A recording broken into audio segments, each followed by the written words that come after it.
welcome to Scale Your Sales. Now, my next guest is me. I decided to, perhaps on a monthly basis, I might just speak straight to the podcast rather than have guests all the time. And it's brilliant. I absolutely love speaking to the experts, influencers, and I learn so much. So I really hope you do too. But yeah, it took me a while to think about what am I going to talk about? What do I have to say? And I thought I'd start first of all with my book. I can talk more about Scale Your Sales. It's called Scale Your Sales Podcast, but this is called Business Evolution. And I wrote this about, it's nearly 6 years ago now. And I don't talk about it very much, but people have read it. It's had really good reviews. It got to kind of #1 and things, but I don't really promote it that much. But it's very much, which is silly, isn't it, really? It's very much embedded in the experiences that I have and how I think. So I thought it would be good for me to talk a bit more about it so that you can get to know me. Maybe you might even buy the book, Business Evolution, Janice B. Gordon. But also to kind of, it brings together a lot of my experience and history and things that I've done. I often say that absolutely everything that you do, whether it's good or bad, is meant to teach you something, meant to move you on. And it's often when you come later on in life, you realize, oh, had I not done this at that point, then I wouldn't be able to do this at this point, even though that wasn't necessarily a good experience. It challenges you, so you learn a lot. And so that, I suppose, this is what this book is about. A lot of things came together for me. So, I worked in financial services in sales in the 80s. I did my MBA at Cranfield School of Management, and then worked with a construction company where I really systemized it. I was the operation manager and I systemized everything for them. So it enabled them to grow with all of the policies and the accounting system and all of that. And then I worked with an innovation consultancy, and that's really embedded all of the customer experience, because they kind of really introduced me to customer experience. So I worked on that team and what it was all about. And it was a revelation to me. And I really understood through many of the customer journeys that I did for the companies I worked with, HSBC, AOL, and so forth, lots of the projects. I really understood that customers are the best inventors and creators. And I think I mention it in the book, because we do things and the engineers or the designers would sit there and customers always found the shortcuts. And so that was quite a revelation to me, the importance of asking your customers, because they are usually right. They have a valid voice and they're often not at the table. So even now I talk to my clients about, do you have the customer sitting at the table? Literally have a seat that says customer on it. So often we are so wrapped up in our world, and I certainly understand that running a small business, working with other colleagues. And so even though I talk to lots of medium-sized and larger businesses, it's exactly the same. We all are so focused on what's going on in our own lives, in our own business, we forget about all of that out there. And all of that out there are your customers, the people that, for putting food on your table. So that's why it's important to have like a physical aspect of a customer in the business to constantly remind you, is this the right message for that customer? Is this something that they would buy, approve on? And then even getting the focus groups in, and customers, your kind of top customers, take them out to lunch, talk to them, ask them questions, get them to trial. They are your best inventors and creators. So you need to keep them close to your company. So I talk about that in the book, but let me start at the beginning of the book. It's all about the essential, what I call the essential 4 Ps. The essential 4 Ps is personality, purpose, pleasure, and process. When I was running a restaurant and bar, I did it from startup, grew it, employed a good 20 colleagues, employees, and so forth.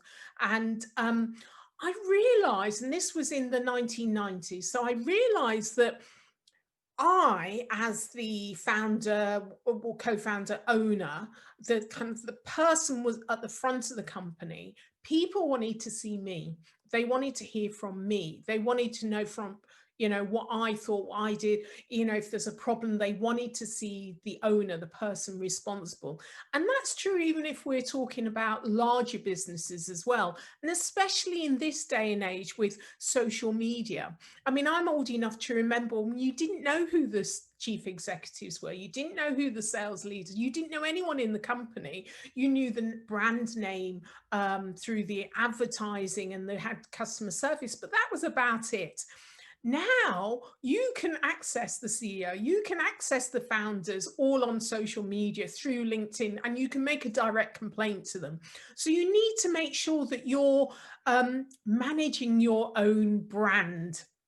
So brand use, that's the personality bit. So it really focuses on what is that brand? What are the aspects of you that you want other people to get about you? How do they kind of understand who you are? How can they understand whether you have shared values unless you talk about them, unless you kind of portray those things? So it's really about sitting down and looking at your core values. And the book has an exercise that takes you through that, looking at who you are, what's really important to you, what are you here to do, all of those things that make you who you are, that you need to convey to other people so they can say, I like that person, or I recognize a bit of them in me, so I like that person, because that's what they're really saying. So understanding who you are, your core values, and how you want yourself portrayed, and making sure you're the person, especially now in social media, that actually is portraying that. I like to have fun, so often in my messages, in my communication, I'm a little bit I don't know, just fun, just throw it out there kind of thing, not your standard messaging and things, but that's part of my personality. And the people that don't get it are not really in my tribe. They're not going to get my jokes. It's just, an easy way to find out. And the people that do, they absolutely love it. We have great conversations. So we go from 0 to 10 really quickly. So what are the things that you can put out that really portrays who you are? And that's about personality. Then purpose. Purpose is all about, it's kind of two aspects to it. Purpose is about really understanding what you're here to do. And one thing that I say is what you can do that no one else can do in the way you do it. Now, it doesn't matter if you're running a business, whether you're running a team of people in a company, there's something unique and different about you. We're all unique. Our DNA says even twins are uniquely different. So really understanding what that is, it's almost like what's your essence.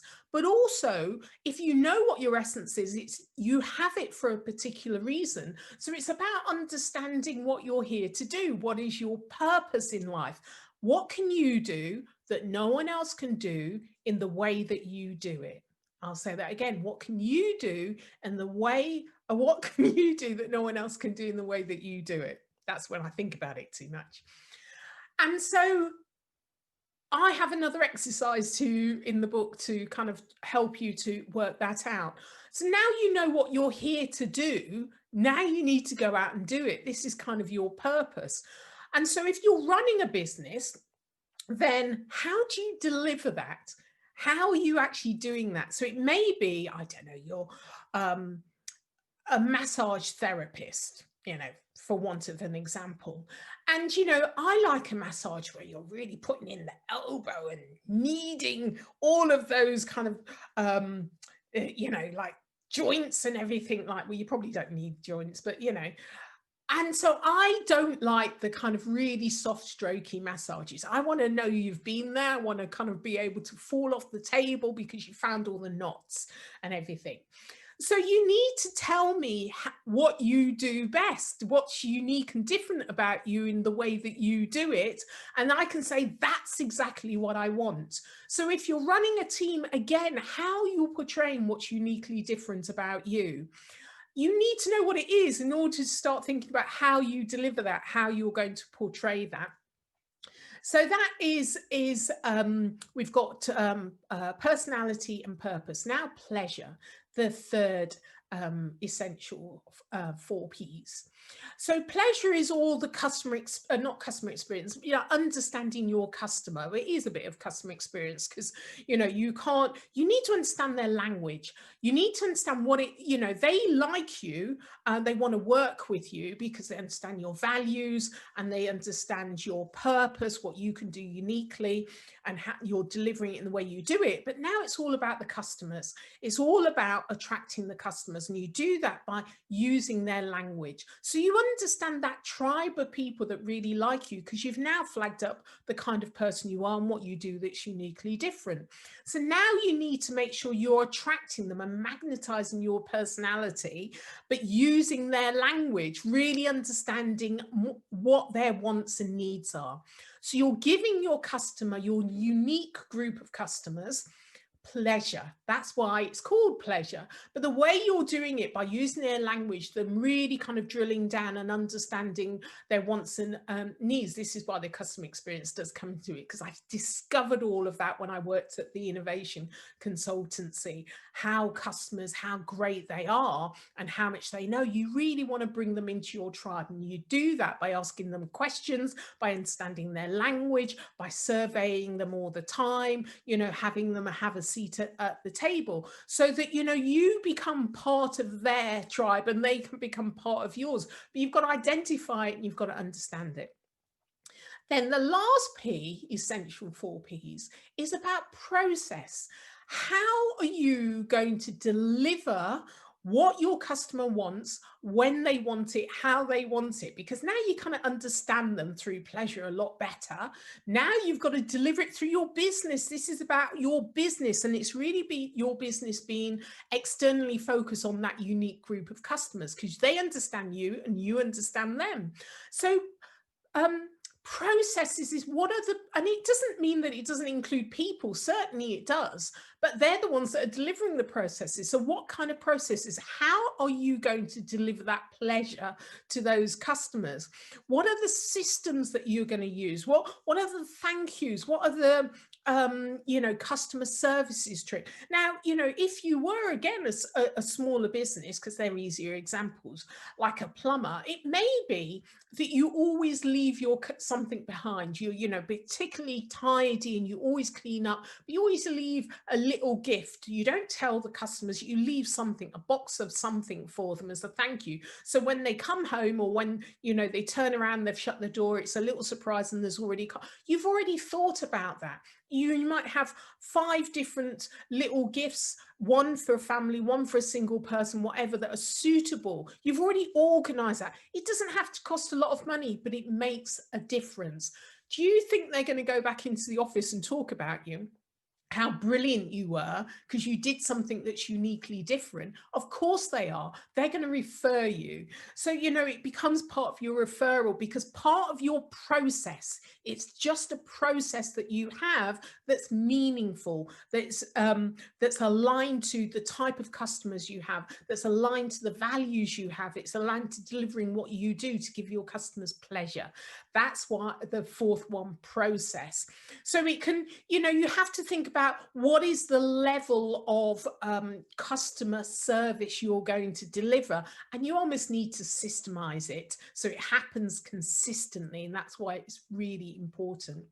So they're the essential 4 Ps that I wrote about, and I came across all of that from all of my experience of working with companies, understanding what customers want by either surveying them or working in a business and servicing them, or working with other businesses and helping them to grow.